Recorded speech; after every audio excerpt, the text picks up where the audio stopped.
I think the union budget which has been presented by the Honorable Finance Minister sets the direction right, sets the Viksit Bharat roadmap right. Youth से लेकर के, girls से लेकर के, women से लेकर के, स्टार्टअप्स तक भी, एग्रीकल्चर, मतलब कोई ऐसा एरिया लगता नहीं जो उन्होंने छोड़ दिया है। I will give 10 out of 10 to the budget.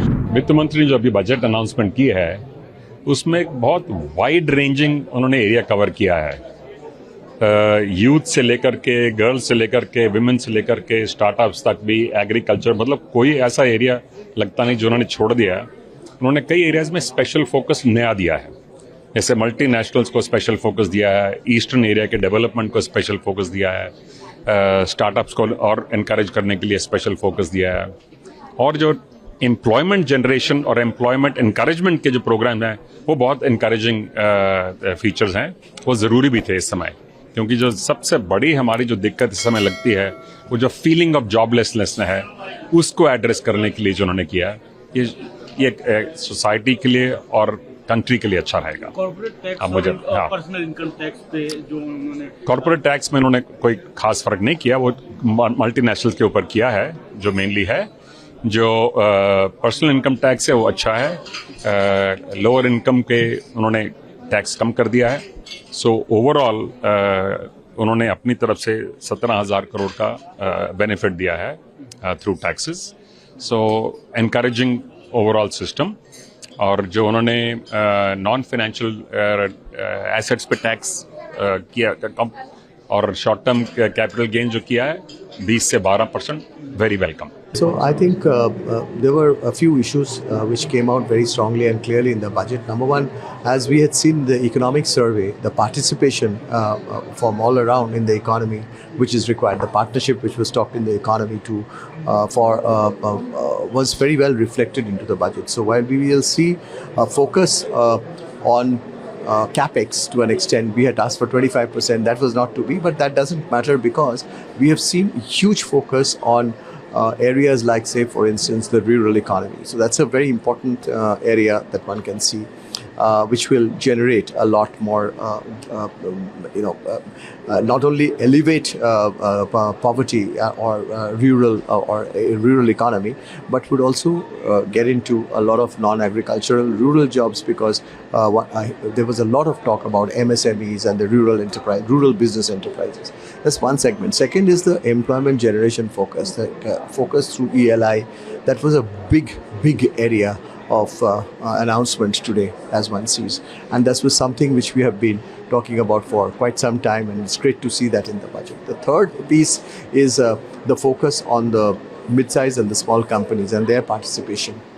I think that's to make matters simple for them, to see how they can be assessed towards credit. Credit is a big issue for the small companies. So the third piece, which is good, which will very important piece which I saw was the incentivization of the states, incentivizing states to participate in the next generation of reforms.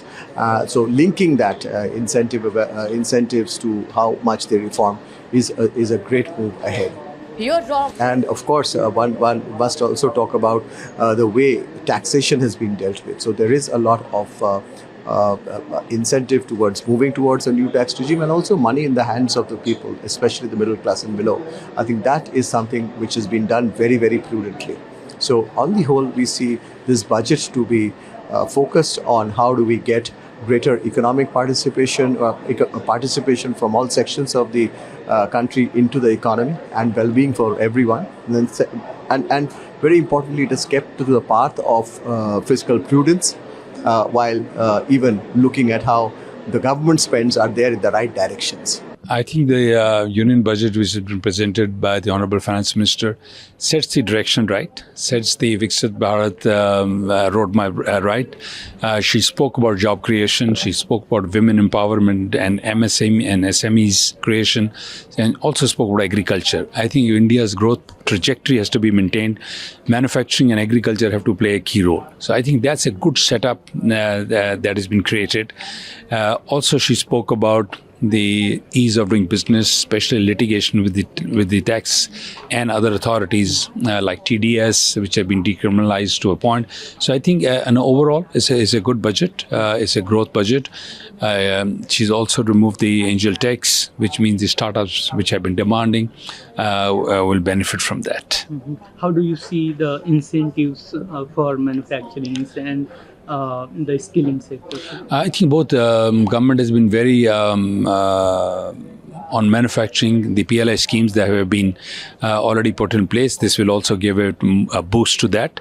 Especially electronic manufacturing in India is taking shape because India is now will start even furthering the manufacturing base which is needed.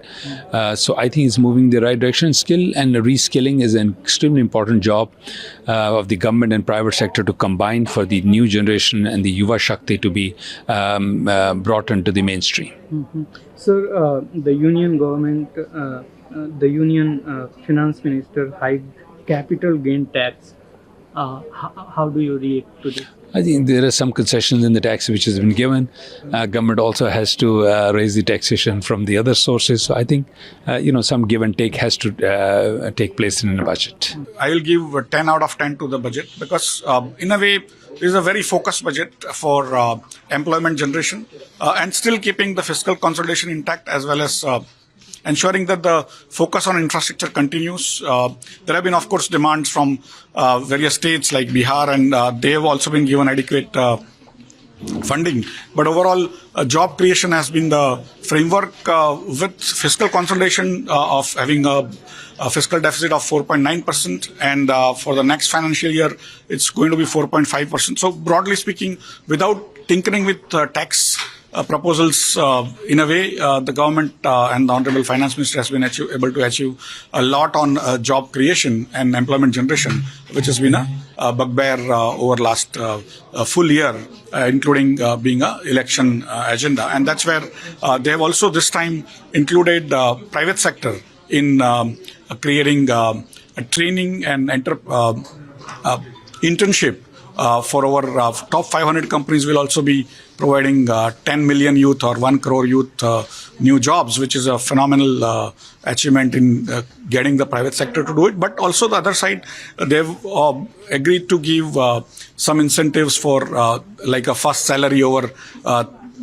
tranches to even other companies, and allowed CSR budget to be used for these things, as well as the EPFO. I mean, the PF also, some portion of that will be provided by the government. So overall, this focus of this budget, I would say it's job creation. So what do you have to say about the STT and this short-term and long-term capital gain? In a way, people had expected much larger. This is much smaller changes, and that's what has kind of given some relief to people who were expecting, given the criticism of derivatives that was going on over last several months about over trading and all. The number changes are not that high, and that has given some comfort to the market.